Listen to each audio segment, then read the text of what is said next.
भजन संहिता 16 उसकी 1 आयत में लिखा है, हे ईश्वर मेरी रक्षा कर, क्योंकि मैं तेरे ही शरणागत हूं। मैंने परमेश्वर से कहा, तू ही मेरा प्रभु है, तेरे सिवा मेरी भलाई कहीं नहीं। अपनी स्क्रीन की ओर देखें, उस वचन की ओर, और इस वचन को पूरा कर दें स्क्रीन के ऊपर फुल।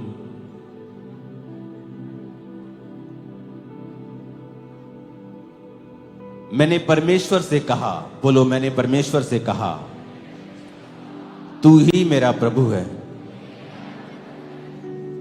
तेरे सिवा मेरी भलाई कहीं नहीं। हे ईश्वर मेरी रक्षा कर, क्योंकि मैं तेरा ही शरणागत हूं। मैं तेरे ही शरणागत हूं।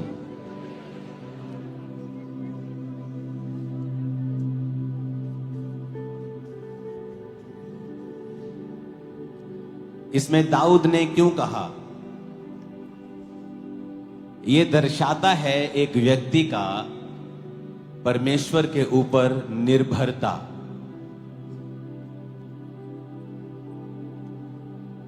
राजा होने के बावजूद, उससे बाद या उससे पहले भी, जब आप परमेश्वर को अपनी निर्भरता दिखाते हैं कि परमेश्वर, जब एक समझ आ जाती है कि परमेश्वर तेरे सिवाय मेरी भलाई और कहीं नहीं, क्योंकि आपकी लाइफ में कई बार आप अपने रिश्तेदारों के ऊपर आस रखते हैं कि एक दिन ये मेरे जीवन में ऐसा करेगा, और परमेश्वर देखता है कि आपने अपनी आस जो है एक मनुष्य के ऊपर लगाई है, और वो आस परमेश्वर बार बार टूटने देता है और आपको, ताकि अपने करीब लेके आ सके। और जब आप ये बात समझ जाते हैं कि, और फिर परमेश्वर को उसने बोला कि परमेश्वर मैं तेरे ही शरणागत हूं। उसके बहुत से दोस्त थे। राजे का बेटा योनातन उसका मित्र था, ऐसा मित्र जो उसके लिए अपने प्राण दे सकता था, जिसने अपनी राजगद्दी त्याग दी थी और कहा था कि ये तेरी है, जबकि वो कोई मोहल्ले की प्रधानगी नहीं त्यागता किसी के लिए, एक देश की प्रधानगी त्याग दी थी। वो उनसे प्रेम करता था, लेकिन फिर भी दाऊद की जो आस थी कि परमेश्वर मैं तेरे शरणागत हूं, मैं तेरे अंडर हूं, मैं तेरे पास आया हूं, और उसको मालूम था कि तेरे सिवाय मेरी भलाई और कहीं नहीं है। जब आप इस बात को समझ जाएंगे कि मेरी परमेश्वर जो भलाई है वो तेरे सिवा कहीं नहीं है, आप अपने रिश्तेदारों से प्रेम करेंगे, हां करेंगे। आप लोगों से प्रेम करेंगे, आप लोगों के ऊपर आस नहीं रखेंगे। जब दाऊद ने कहा परमेश्वर मेरे सिवा, तेरे सिवा मेरी भलाई और कहीं नहीं है, प्लीज हटा दो इसको जो उड़ा रहे हो। तो उसने कहा, अब तीसरी आयत को पढ़ो। उसने कहा, पृथ्वी पर जो पवित्र लोग हैं वो ही आदर के योग्य हैं, उन्हीं से मैं प्रसन्न रहता हूं। अब दाऊद सच्चाइयां बयान कर रहा है कि जो पृथ्वी पर पवित्र लोग हैं वो आदर के योग्य हैं। यानी वो पहली बात कर रहा है कि परमेश्वर मैं तेरे शरणागत हूं, मेरी आस तेरे ऊपर है, मैंने अपना समर्पण तुझे किया है, तू ही मेरा परमेश्वर है। फिर वो कह रहा है कि जो पवित्र लोग हैं, यानी फिर उसके बाद वो कह रहा है कि अपने जीवन को पवित्रताई में बिताओ, क्योंकि जो पवित्रताई में नहीं है वो आदर में नहीं आएगा।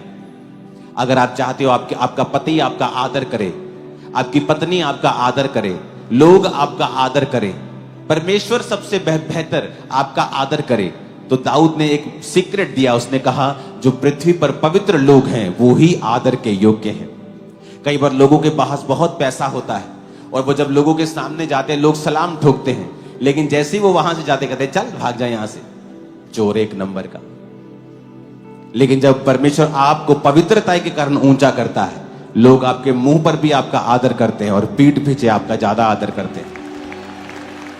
तो दाऊद ने कहा 4 आयत में, जो पराये देवता के पीछे भागते हैं उनका दुख बढ़ जाएगा। मैं उनके लहू वाले अर्ध नहीं चढ़ाऊंगा, मैं उनका नाम अपने होठों से नहीं लूंगा। कहता मैं नाम भी नहीं लूंगा, मैं अपने परमेश्वर की स्तुति करूंगा।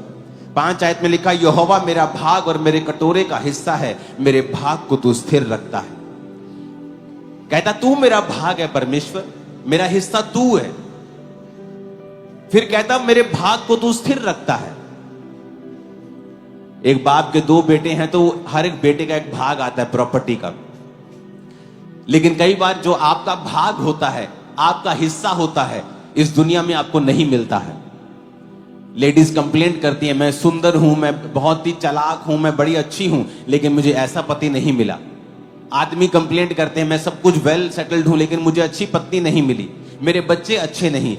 क्योंकि बाइबल कहती है, परमेश्वर कहता कि मैं तेरे भाग को स्थिर रखता हूं। मैं तेरा भाग, जो तेरा धरती पर भाग है ना, जो तेरे धरती पर जो हिस्सा मैंने तेरे लिए रखा है, मैं स्थिर रखता हूं। अगर तू मेरे साथ नहीं है, मेरे शरणागत नहीं है, अगर तूने अपनी आस मुझ पे नहीं रखी है, और अगर तू पवित्रताई में नहीं है, तो वो हिस्सा जो तेरा है तुझे कभी नहीं मिलेगा। दाऊद कहता है 6 में, मेरे लिए माप की डोरी मन भावने स्थान में पड़ी और मेरा भाग मन भावना है। परमेश्वर कहता है मैं तुझे मन भावना भाग दूंगा। एक जगह एक कई बार होता है ना, आप फॉरेन में चले जाओ तो एक बड़ी सारी कॉलोनी कटती है, तो कुछ कॉलोनी में कुछ मकान महंगे होते हैं, कुछ सस्ते होते हैं।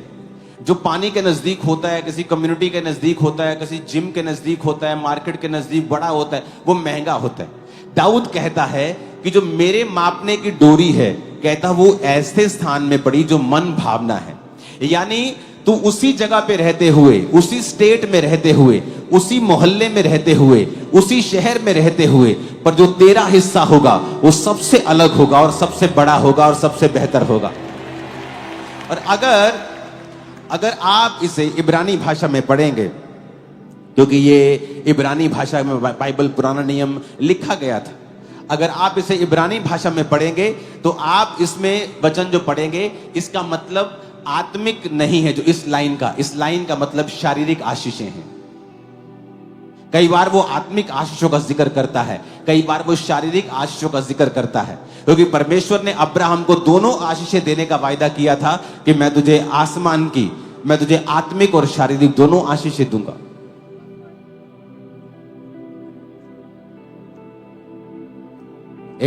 बैठ जाओ।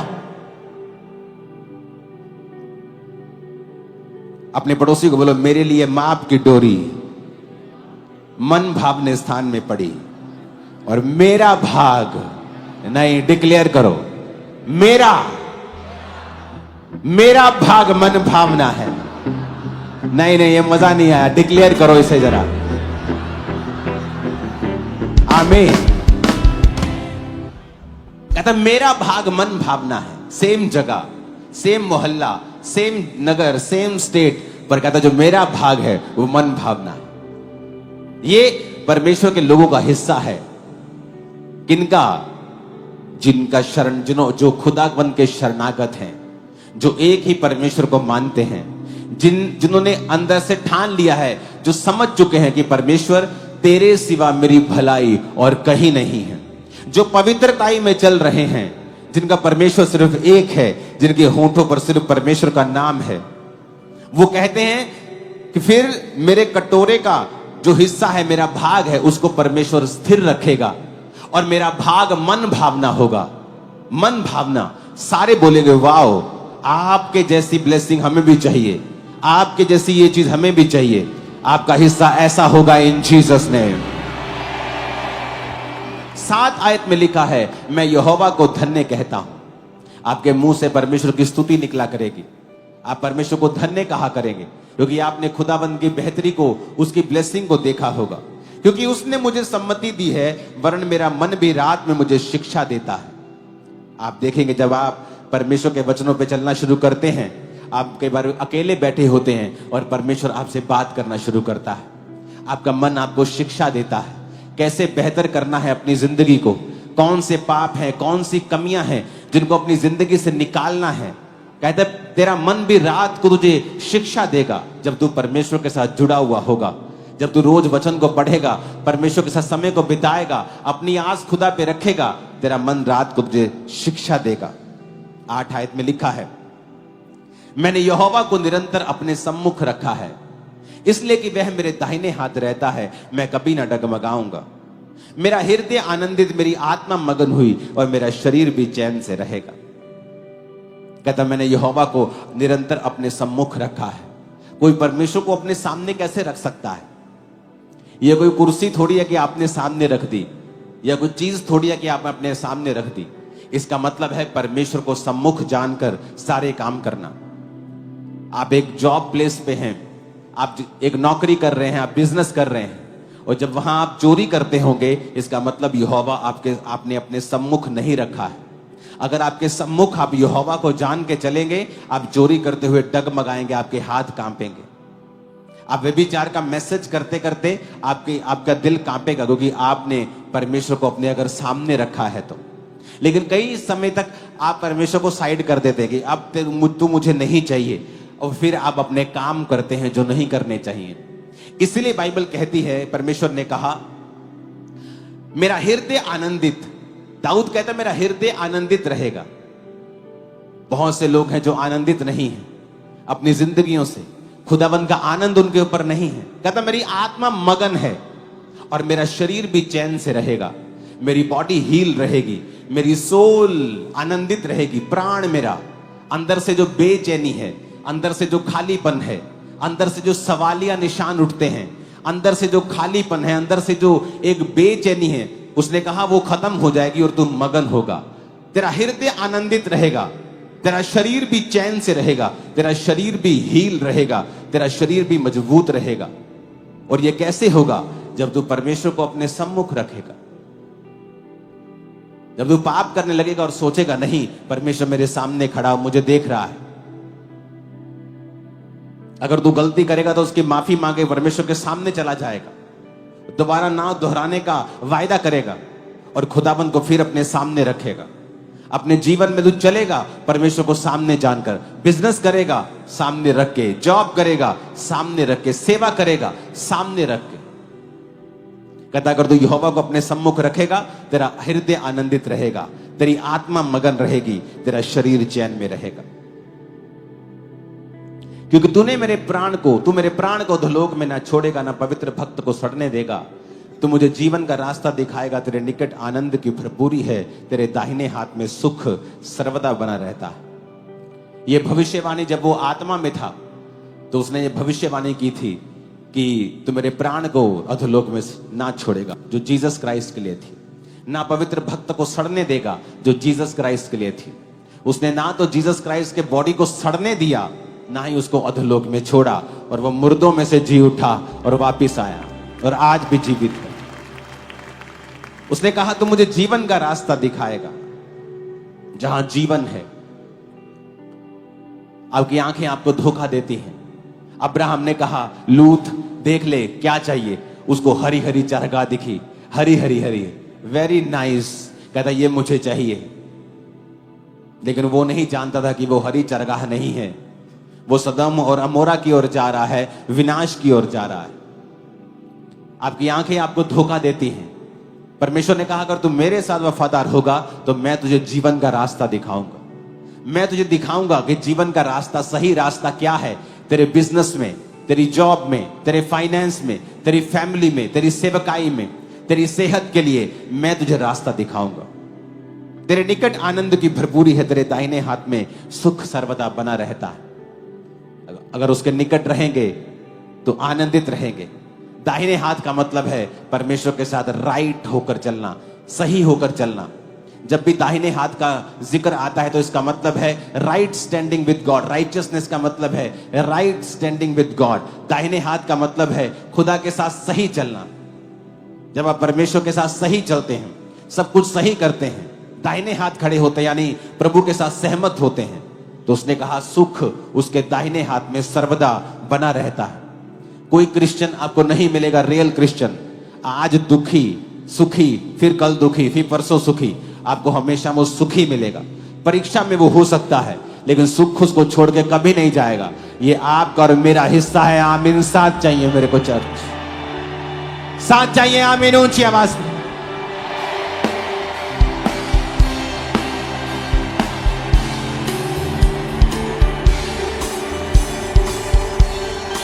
Hallelujah, hallelujah. इसलिए मैंने आपको भजन संहिता पढ़वाया है कि आप तौबा करें अपनी लाइफ में, खुदा के पास जाएं, उसके बिना कुछ नहीं मिलेगा। आपको सिर्फ निराशा होगी, एम्बैरेसमेंट होगी, शर्मिंदगी होगी, दिल टूटेगा, मन टूटेगा, आंसू होंगे। लेकिन अगर आप परमेश्वर के साथ जुड़े रहेंगे तो लिखा तुम्हारा मन भी रात को तुझे शिक्षा देगा। कॉन्टिन्यूसली परमेश्वर तेरे से बात करता रहेगा, तेरी लाइफ को बेटर करता रहेगा। तैयार हो आप? चर्च की ग्रेस बढ़ गई है। अब आप वचन 2 बार सुन रहे हैं और मैं आपको खुदाबंद की ग्लोरी में भी लेके जा रहा हूं। जब आप परमेश्वर की ग्लोरी में जाएंगे, जब मैं आया करूंगा पुलपिट के ऊपर और आप सोखा करें इसको अपनी बॉडी, अपनी जीवन के अंदर, यही है रियल ट्रेजर।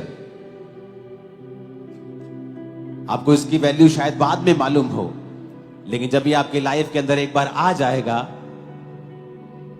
ये वंडर्स करेगा, अलग करेगा आपको दुनिया से।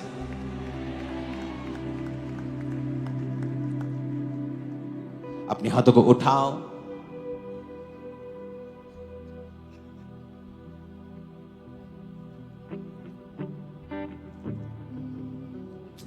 यीशु ही सहारा मेरा, यीशु ही कफारा मेरा, यीशु ही सहारा मेरा, यीशु ही कफारा मेरा, सबको बचाने वाला, बाप से मिलाने वाला, सबको बचाने वाला, बाप को मिलाने वाला, सबको बचाने वाला, बाप से मिलाने वाला। अपने हाथों को उठा के कहो, आज जो गवाहियां, जो वचन मैं सुन रहा हूं, मेरी जिंदगी में ये 100 गुलाम फलों को लेके आए। अंधकार की शक्तियां इन्हें चुराने ना पाए। प्रभु यीशु मसीह के सामर्थी नाम में हम मांगते हैं। अपने घुटनों के भार आ जाओ। एक सॉन्ग को जब हम गाएंगे, आप अपने घुटनों के भार होकर उस सॉन्ग को तालियों के साथ आप गाएंगे।